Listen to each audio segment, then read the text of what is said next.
Life insurance اور health insurance کا حکم۔ مصطفیٰ شاہد کراچی سے پوچھتے ہیں،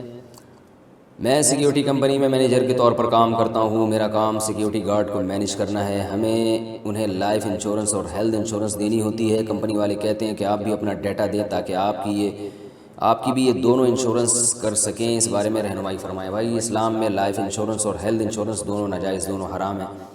اور یہ اصل میں غرر ہے۔ رسول اللہ صلی اللہ علیہ وسلم نے کوئی بھی ایسا معاملہ جس میں غرر ہو اس کی اجازت نہیں دی۔ بعض دفعہ اس میں قمار یعنی جوا بھی ہوتا ہے، بعض دفعہ اس میں سود بھی ہوتا ہے۔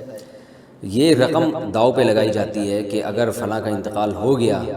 تو آپ کو رقم مل جائے گی، نہیں ہوا تو رقم بعض دفعہ ڈوب جائے گی، اور بعض دفعہ رقم اصل مل جاتی ہے، وہ ڈوبنے کا چانس نہیں ہوتا، لیکن اضافی رقم مشروط ہوتی ہے کسی کے موت کے ساتھ یا کسی کے حادثے کے ساتھ۔ تو کبھی بھی کسی کے حادثے یا موت کے ساتھ جب آپ کا پروفٹ مشروط ہوگا تو یہ غرر کی ایک صورت ہے۔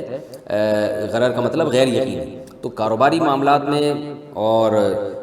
جو بھی بزنس ہو اس میں شریعت نے حکم دیا ہے کہ حوادث اور حادثات کے ساتھ آپ کا پروفٹ مشروط نہیں ہونا چاہیے، اس وجہ سے یہ ناجائز اور حرام ہے۔ اس کے جتنے بھی دلائل دیے جائیں کہ اس میں لوگوں کو فائدہ ہوتا ہے، تو رسول اللہ صلی اللہ علیہ وسلم کے دور میں جو قمار تھا اس میں تو غریبوں کو بہت زیادہ فائدہ ہوا کرتا تھا۔ عرب یہ کرتے تھے کہ جوا جو جیتتا تھا اور اس کے نام جب رقم نکلتی تھی تو وہ ساری رقم غریبوں میں بانٹ دیا کرتا تھا، اور جوا کھیلا اس لیے جاتا تھا اس دور میں کہ غریب کو خرچ کرنے کے لیے پیسے کسی کے پاس نہیں ہیں، تو وہ جوئے میں پیسے جیت کے غریبوں کو کھلا کے فخر کرتا تھا کہ دیکھو میں نے غریبوں کو کھلایا ہے۔ تو اس کے تو بڑے فائدے تھے، لیکن اسلام نے اس کو حرام قرار دیا کہ غریب کو اگر آپ نے کھلانا ہے تو آپ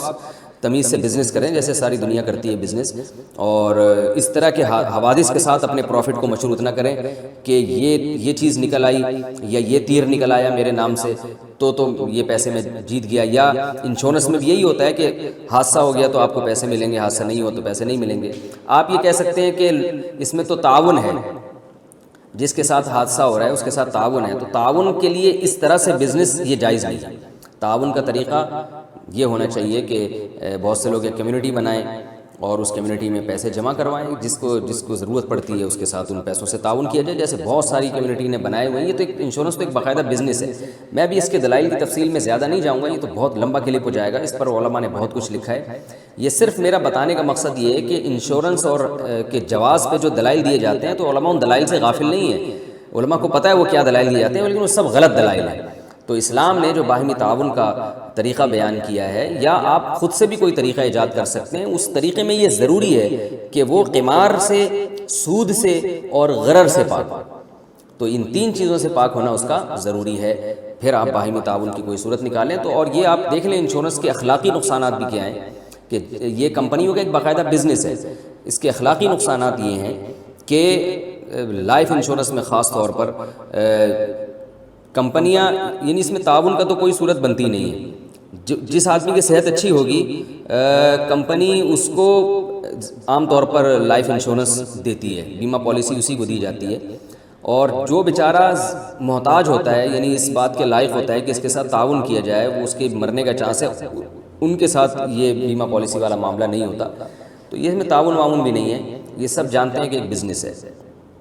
اور تو بزنس کے بارے میں شریعت کا اصول یہ ہے کہ وہ بزنس کے اصولوں پر ہونا چاہیے، مشارکت ہو، مضاربت ہو، یا جو بھی بزنس کے اور دیگر طریقے علماء بیان کرتے ہیں ان طریقوں میں سے کسی ایک طریقہ پر فٹ بیٹھ رہا ہو۔